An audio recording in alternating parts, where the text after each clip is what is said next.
Welcome to Great Northern Cascade Division in Enskell. I have all of the sub-roadbed now in place for the Seattle stations here. I also have some of the extensions on the north and south side of the platform with some of that raised plywood roadbed. So we're all the way up to the tunnel that goes on the downtown Seattle on the north side. And then on the south side right here, we're pretty much right at the point where it would then start to curve around the benchwork and come into the return loop. So in this video, I'm going to go through how I put down the subroadbed. It's all the Woodlands Scenic foam trackbed, how I went through gluing that down, kind of measuring, marking it out, cutting in turnouts and things like that. And so now I'm pretty much ready that I can start to get some track work down, start to do wiring in for all the DCC, track bus and the turnouts themselves, but marking where the point motors will end up being, drilling the holes for all of that kind of stuff. So I'm not sure if I'll be able to get the track and electrical work done within the next few days, but at least for now this is pretty good progress. So hope you like this one. Please do like, subscribe and follow along so you can see as I make progress with the rest of the Seattle sessions build, and hopefully we'll be back again soon. This is with a bunch of this subroadbed down. This is all glued down. I have one more line to come in around about here, the kind of fourth platform that will be coming in, but this is then Union Station, all done, all three platforms, and these broad number 10 radius turnouts in place, and then the same kind of shuffle over. We have three platforms in place already for King Street Station. Like I said, there's one more platform that I have to come in here. So to kind of figure out the distance on this, I've literally just been laying down a strip of 9 foot long, 3/4 inch wide pine. That's going to be used to kind of simulate the width of the platforms, and it will actually become the platforms. I kind of showed that at the end of the previous video.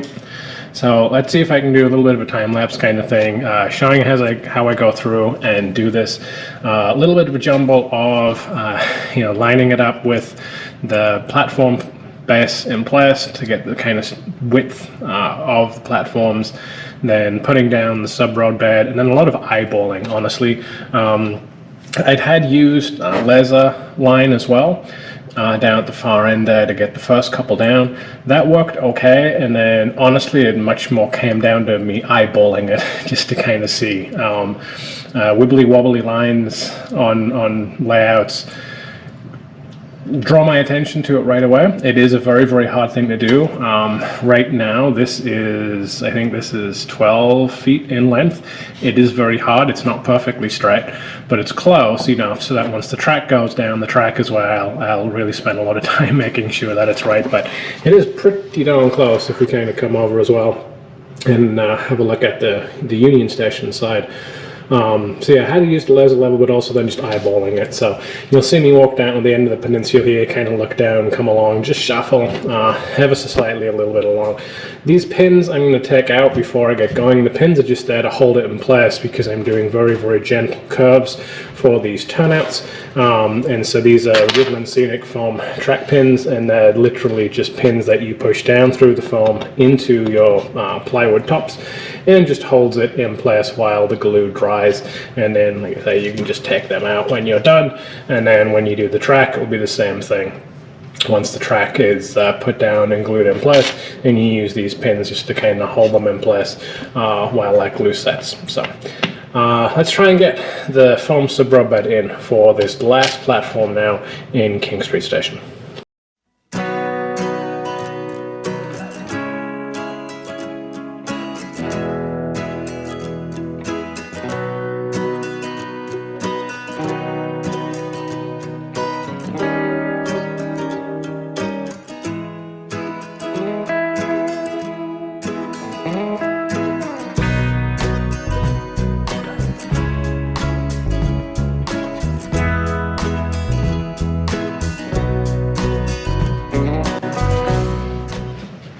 Alright, so now, I don't even know if I'm in screen now, getting a little bit closer, taking out that strip of pine.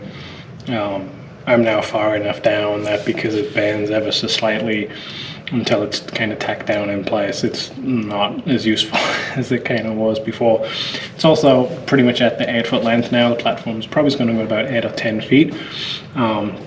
So now it's not as super important. Now it's much more about that eyeball in terms of it being straight. So glue that I'm using is just regular white glue. You can get specific Woodlands Scenic track tack foam, which is a sticky glue that you can use.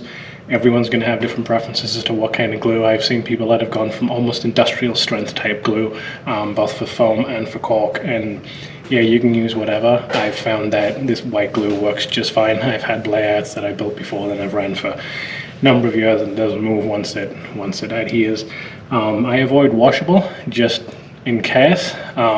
I've read some things that the washable glues, if they get moisture in them, then potentially they could start to release the adhesive, and then it's not going to stick as well. I don't really know if that would be the case, but anyway, just regular white glue is all I'm using. Don't be stingy with it.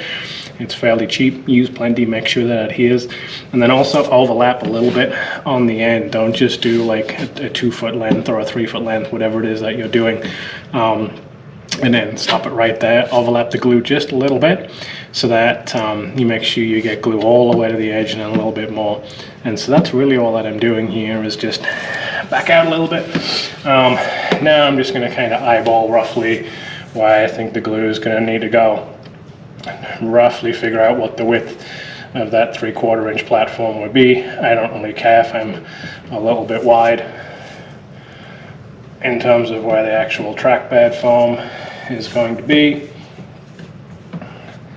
and just kind of dollop it on. And these Woodlands Scenic foam pieces are 24 inches in length, so 2 feet.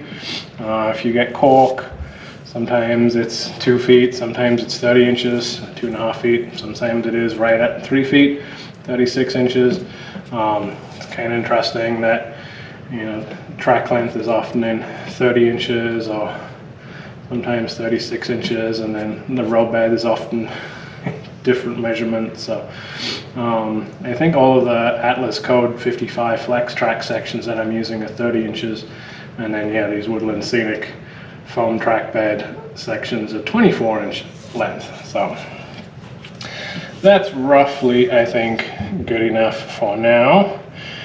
And so the track foam, you say one of the advantages of this kind of glue is that you can then move it in place. It doesn't instantly bond. I've got plenty of time, you know, 5-10 minutes probably is why I can still move this around.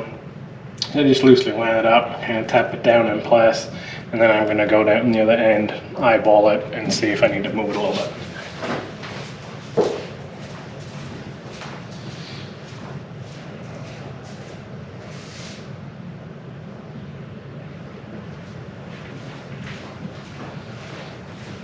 It's actually pretty darn good, but I've had lots of practice. I've already done 6 of these platforms and messed them up before I started doing a video of it.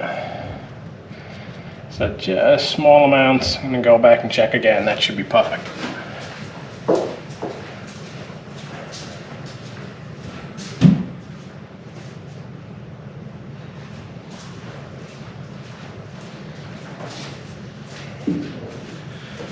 Or at least as perfect as it's going to get, right?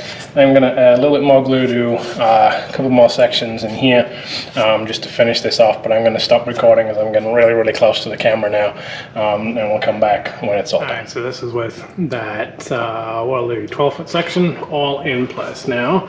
I am using an 8-foot length of aluminum C-channel right there, just to kind of somewhat weigh things down.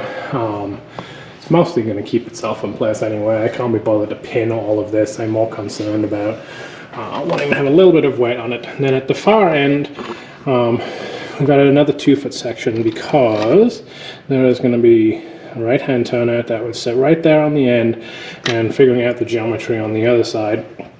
I know that I need to come, let's come this side. I know I need to come 13 inches down. And then on the other piece that comes around here, I need to measure at 12 inches. And then I'm going to go all the way across and cut it. I'm going to set up the camera and see if I can show you how to do that and talk through it. And so then that should end up with the geometry pretty much the same. And then put the pins in place as well to hold it. So let's get the camera set up and look at how that part works for putting in the sub-roadbed for the turnout. Right, so one of my daughters is going to have a sleepover. and her friends are probably going to show up in the middle of me trying to record this. So if the dog goes crazy, that's all it is. It's not someone trying to break in, although my dog will think that it is. So let's see if I can do this, and hopefully without obscuring the camera too much. So I know from figuring out the other ones by actually laying down the turnout and laying down track that from the end of here I want the foam to be joining at about 12 inches. So I'm going to make a mark at 12 inches right there with a fine tip. And then on this other one, I know that it's actually going to be 13 inches down from the end of it. Bear with me. You could figure out all the math on this and draw it all out. I somewhat did that, and then honestly, again, I just eyeballed it. I literally just, on the other end, put a turnout down, got a length of flex track, and pinned it until I ended up with kind of the radius that I wanted, coming off these number 10s to then come to there and say, okay, now let's figure out what the sub-road bed would be. When I was doing double O and HO, I was using Pico turnouts, and with the turnouts actually came a complementary piece that was the curve to then set it for whatever the track spacing was, and I forget what it was. I don't know if it was 1.5 or 2 inch into center, I think. And so it came with this kind of complementary piece. Atlas don't. You can find online kind of what the complementary radius would be for track spacing, but because I'm going 2 inches center to center on the platforms, whatever the standard is, I think, is to bring you back to 1.5 inch center to center. So regardless, kind of need to figure out what my own would be. So like I say, I went through and I figured out what I wanted it to be based on looking at it, based on pinning some track in place, putting the sub-road bed in place, and then I did all of these measurements to figure out, okay, how do I now replicate it? So I am then going to want to cut the diagonal, and then this material that's left here is going to be waste. And then what will happen is we'll glue and pin this end here and then bend it down to that point and this point, and then we'll have the radius that we want, or we'll have the radius that I want anyway, because it's my railroad, and that's kind of what I want. So let's see if I can get this lined up. This is probably why I'm going to block the camera a bunch when I do it. This is one of, in my mind, one of the advantages of using this foam is that it's really easy, just with a nice sharp blade, to be able to come through and cut this. And it gets a little bit dicey towards the end, so I'm being a little bit careful because I don't want to completely ruin the beveled edge. I want to kind of retain as much of that as I can. So very sharp, tight on the end, and so then what would end up happening is that would bend into place. So I am going to actually a little, not quite far, not quite 12, I think it was 12.5 inches actually, not 12 inches, that's why it isn't quite lining up, but I'm now going to start to cut that out right from about here, and then cut the beveled section out on this piece of the sub-road bed. And then they'll sit kind of flush, it's not perfectly flush, it's okay. And then we'll just kind of butt them up together and slice this. And it does, the sub-road bed is moving a little bit. I should probably be a little bit more patient here and wet it until the fluid dried on this, but this is my last section. I want to get it done. I want to get it done because I want to put track on it. So this is probably all kinds of messes of pieces here. This is way messier than it usually is, with that glue not quite being set.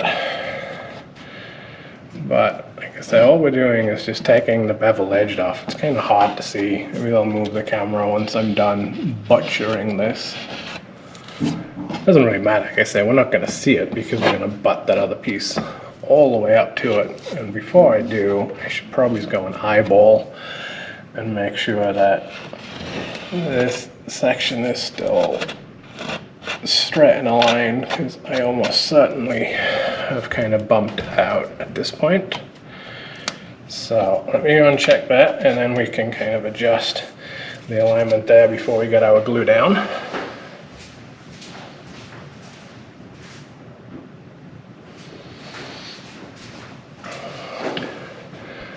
Actually didn't butcher it too much.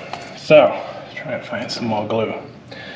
So for this, I'm going to loosely put it in place so that I can put a little bit of a pencil line down just to help guide where I'm going to glue it.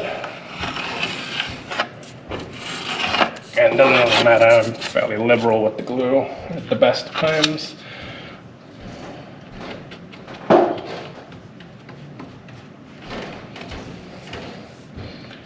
Rest against time at the moment. You probably heard my wife shouting that one of the kids is coming over.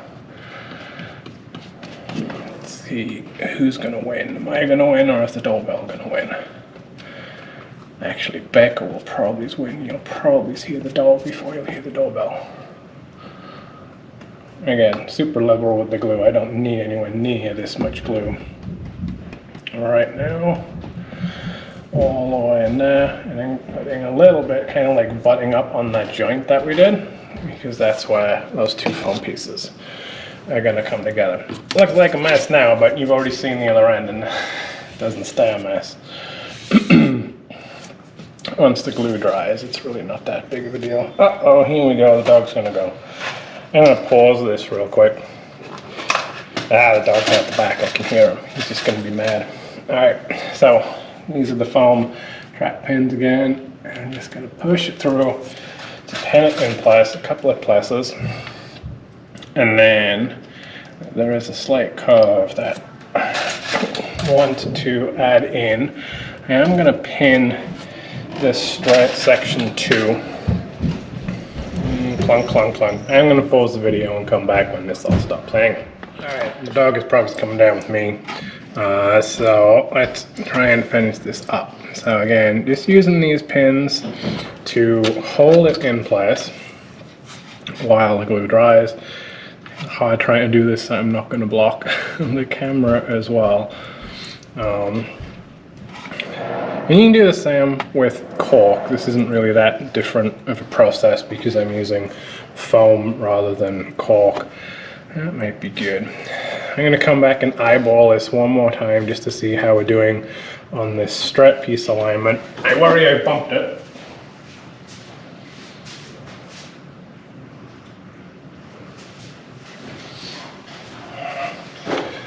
Maybe a little bit. So, this is one of the advantages again of using the white glue, is that we can move it around a little bit as needed. And again, I'm being fairly liberal with these because I have a whole bunch of them. Just eyeball that again. Cool. Alright, and then one last one that again is kind of an eyeball thing is we do have a little bit of a curve, but I pop it out a little bit because what I want is a little bit of a straight section first. So I wanted to carve a little straight and come in. I think slide a little bit and eyeball it kind of from behind the camera. That's pretty darn good. So again, we're going to let all that dry up. And again, this glue dries clear. The white glue ends up drying clear, kind of like you saw at the other side. So it looks a little bit of a mess at the moment, but once it dries, it's all clear. You can't see the stuff on top of the foam road bed either. And then we can take those track pins out. And there we go. These two tracks do dead end. Well, in the prototype they would, but certainly in my model they will. These two platforms will dead end, and this one does then join back through. This is then the one off to camera right here. if it would continue out, will go into the tunnel to go into downtown Seattle. And so then over here, for Union Station, which is just on the other side of 4th Avenue South, these two platforms are dead-ending in the station. This is the only one that will then come through, and so then that would be the second track that goes through the tunnel. Union Station I'm a little bit less concerned about. I have actually considered bringing this one through, just because I would need to order one more right-hand turnout, but I have considered adding in another section of the foam road bed here, and it's pretty much right where the camera is, going through the same process, adding in another right-hand turnout, just so that I could have a little bit more space, a little bit more freedom of moving trends around. I kind of worry that otherwise I'm putting a bit of a choke point in King Street Station, and that if I did have the Milwaukee Road Hiawatha, or if I do go for one of the Union Pacific trains, Rich has been doing some research and convincing me that I need to go ahead and buy one of those, then I end up putting myself in a little bit of a bind, in that they would have to be parked up in here out through the return loop to be able to then come out on this track here. Otherwise, any trains that come in, like if we're simulating the Milwaukee Road coming from Spokane into Seattle, kind of talked about in the last video, like from the prototype, they would come from the south up to here. Dog's going to go nuts because the doorbell's ringing again with another kid showing up. So on the prototype, they would enter from the south. On the railroad, they're actually going to enter from the north. And so if I add another turnout in here, then it gives me the model railroad operational piece, and that, you know, the train could come through the turnout here and into the middle platform, and then it leaves this line free for anyone who's wanting to leave. Otherwise, if the train comes in here and then just parks up on this platform, well, now nothing else can move. I'd either have to move the train all the way down and reverse into the middle platform, or I'd have to take the train all the way down through the reverse loop and bring it front end, you know, power end into this platform. So I'm going to think about this a little bit. Like I said, I need to order another turnout if I'm going to do it, and I don't have another turnout right now. I did originally have it on the track plan that I had this right-hand turnout here and then zoom off through the tunnel. So I'm going to think a little bit more about here, but this is functionally how we go ahead and lay the track bed section for that straight platform, and then how we then cut in the subroad bed to then put those turnouts in place. So going to let the glue dry for all of this whole platform section, and here I'm going to scoot down and look at doing the turnout on the other end as well, right around here. Going to go do the same process and then let all that dry, and then we'll be ready to start marking out where the holes would be for the turnout motors, and also where the holes are going to be for all the dropper wires, the feeder wires from the sections of track that are going to go into the layout connected to the DCC bus. All right, so this is down at the other end of the station, the south side from where we've been working on before. Added another section of the raised plywood subroad bed as the tracks start to come together from Union Station and from King Street Station. So we've got, you know, very broad radius curve as it starts to bring the two tracks together, and then what will end up happening is they'll sweep around into where the return loop starts over there, and then extended this final platform that we're working on at the other end. Brought in the turnout for those other two platforms, and so now we kind of hang out in the middle there, getting some kind of sense of scale.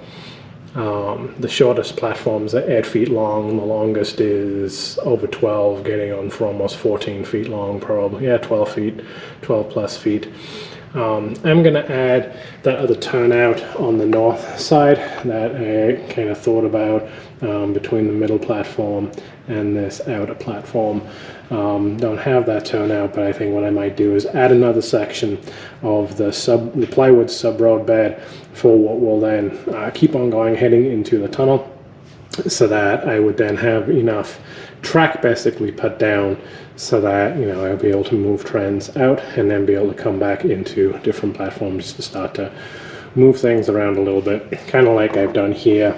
You know, I've got enough of the subroadbeds so the train could, you know, comfortably move back and clear the turnout, throw the turnout, and then move, and the same thing come around here into whatever platform it was going into. And by train I mean, you know, 2 or 3 locos and maybe it's a passenger car or 2, and that would be pretty much it, but at least something to move around. So need to let all of this dry. I've got pins down on the south side, I've got the pins on the north side from what we've done before, and then like I said, I think I'm going to go and add another subroadbed section, plywood subroadbed section, so that I can extend and at least get the foam roadbed in place, even though I won't actually have the turnout just yet. This is now back over on this north side of the layout. Have extended through this platform from Union Station, and so now we're coming all the way into the tunnel portal.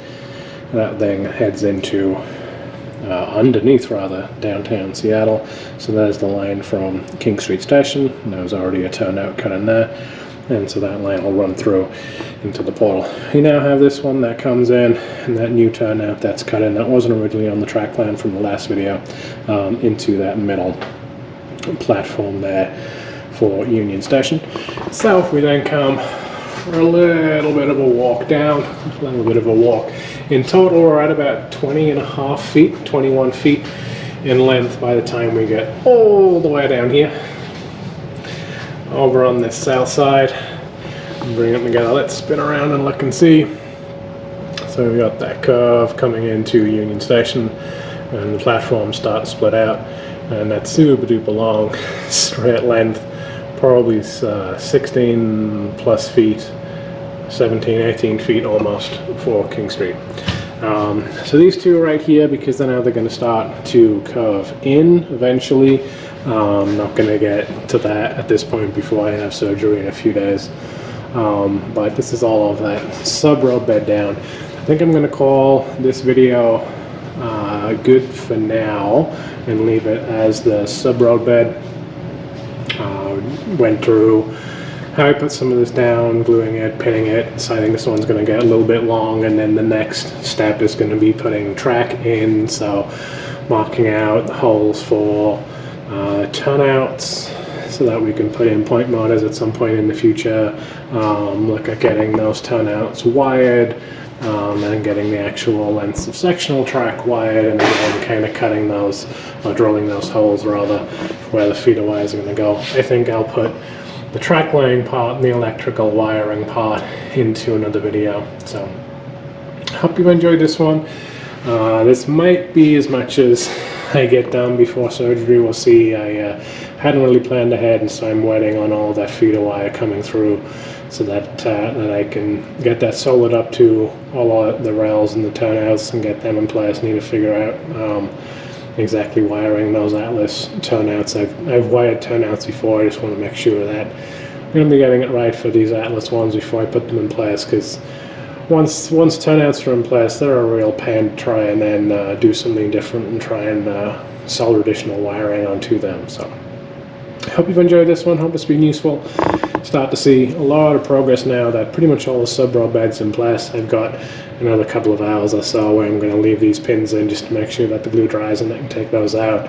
But yeah, as you kind of come back, like I say, in total we're at almost 21 feet basically from the tunnel portal as it splits out into the 2 different stations, 3 platforms Union Station, 4 platforms for King Street, and then heading on down to the south side, where it was then going to start to go around that curve and into the return loop. So please do subscribe, like, follow along, let me know what you think, and if I can do, I'll come back with at least some of the track and wiring in place.